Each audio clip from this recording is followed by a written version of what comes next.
Hi, Kenny here, and I thought I'd make a fun little video today on every single digital camera I've used. Now, this is not entirely the collection of cameras I've gone through or used or owned, but for the most part, these are cameras I've owned, I've used professionally, with the exception of the cameras not included in here is could be perhaps like a Fuji XV 100 and perhaps like a Ricoh, a couple point and shoot cameras that are not in this list. But other than that, these are mostly cameras I've gone through, owned, and had some extensive, some period of time using and testing and doing photography with them. And I want to talk about these cameras and just throw in like a quick pros and cons, things that I like, things I didn't like. This is a very casual video. You know, I'm realizing that on YouTube these days, you can make a video that's super informative and instructional, but like AI, the algorithm these days, just like you can ask it to summarize a video for you and it spits out all the information you need. So I don't feel like I'm really game for making anything that's like extra DIY or step-by-step anymore these days. I just want to have fun with this. So here are some cameras that I've used, starting from Sony FD91. This is a camera that I never really did own, but I really got into photography with this camera. And I remember this being a work camera at the time. I had a job where I was creating catalogs and taking photos of truck parts and using a lot of Adobe Illustrator at the time. And this allowed me to take images fairly decent quality at the time and have a quick turnaround as far as getting an image onto a screen.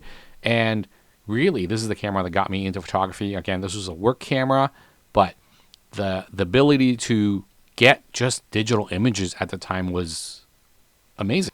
So some of the things I liked and disliked about the Sony FD91, and this is really going and reaching into my mind bank here. It was a super easy camera to use, and it provided the ability to just transfer the image immediately to a floppy drive. You were able to just download that as a straight JPEG. I don't believe there was a RAW option. So super easy to use, and that's kind of how it got me started into photography. Some of the cons about it, shot to shot was really slow. So I think the buffer was really short, so you had to take one image, wait for it to write, and, you know, it's mechanical, so you could hear the floppy drive whirling in there. And then when it's done, you could take another shot. I mean, it wasn't like shot to shot, but I remember that camera being really slow, and half of the time you were just waiting for the camera to do something and be done with. So that was the Sony FD91. Technically, I never owned this camera, but it was a camera that I really got into photography and photographing things with. So in a way, you could say I was into mirrorless way before mirrorless was even a thing.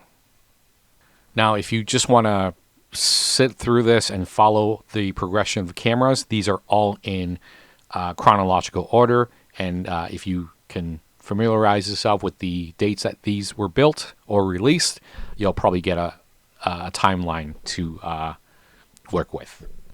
So the second camera, and this is the first camera that I've bought with my own money, digital camera, is the Canon G1 PowerShot, or Canon PowerShot G1, I suppose.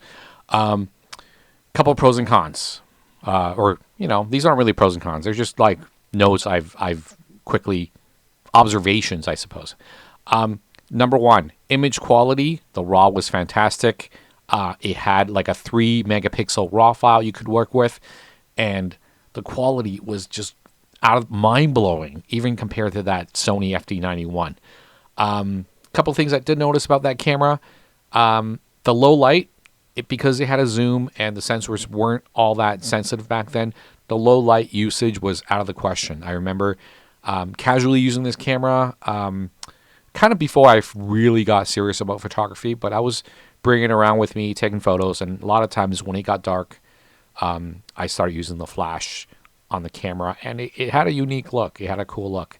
I would love to own this camera again, to be honest, because it is such a memorable camera for me at the time when I was just starting to learn photography.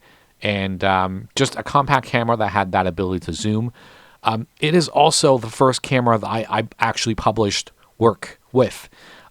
So backstory, I had someone just message me, email me out of the blue, and they said, "Hey, we really like this picture. I'm in Sweden. I'm doing album covers for a Swedish house music label. We like to use your photo." And I was like, "Wow, okay. What are we talking for compensation here? Money wise?" And they were just like, "No, there's not a lot of money involved, but we'll send you a stack of records." So I was like, "Yeah, sure." So it was kind of cool. My first image published was on vinyl, and you can even find this right now on Spotify, Apple Music, which is kind of cool. I do believe my credit is on the album itself, the physical vinyl, but not in the Apple Spotify database. But really great camera. I carry that thing with me everywhere. I had so much fun with it. I believe at the time, retail wise, it was like $1,400, and I thought it was an insane amount of money, but I got some really good pictures out of it. And what's crazy is I could still dig up those files, still open in Adobe RAW, and the pictures are, for a 3 megapixel image, they were great.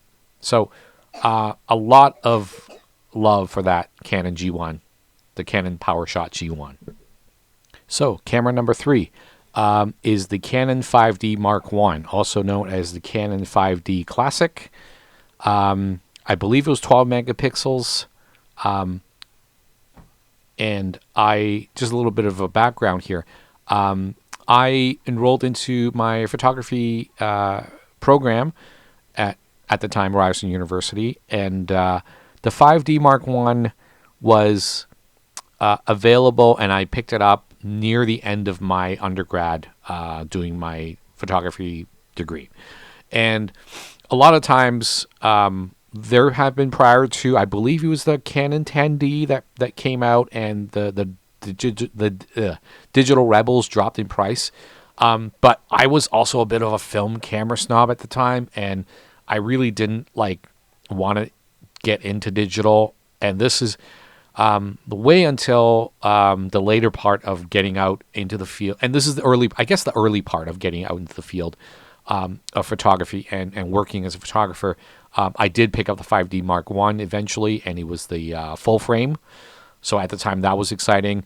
I was not a big fan of jumping into the 10D or the crop sensor cameras at the time. I was like, okay, I'm happy to wait till there's a full frame digital SLR for me. And when the 5D Mark I came out, I jumped on it. Couple things. It was a super easy camera to shoot. Everything did what it was supposed to do. And this got me into that back wheel on the Canon. So I realized just how fast you could fly through aperture settings on that, or shutter speeds, I think, on the Canon 5D Mark I. So super easy camera to shoot with. It was built tough because I started shooting weddings with that, and I put some mileage on those Canon 5Ds. I think so much so at some point I did own two Canon 5D Mark Is.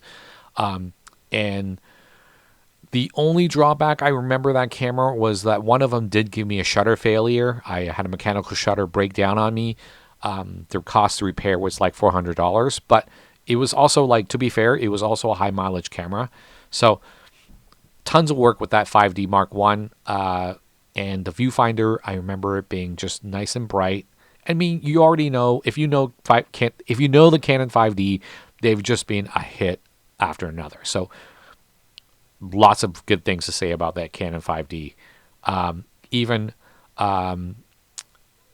some of the color coming out of that camera back in that day was just unique. And there was nothing that made it, I guess, it didn't feel like a digital camera. It really felt like there was something to that Canon 5D. The digital files coming out of that was just the color science, I guess you could call it that, was fantastic. So this is going to be the part 1 of every single digital camera I've used or owned. I'm going to leave things here because I don't want to make these too long. So 10 minutes. I will continue with my list of cameras. So if you are interested in keeping up with what I'm going to come out with, just follow, and I will continue on giving you a complete list of cameras I've used since the beginning of my digital camera photography path. Thanks. Take care.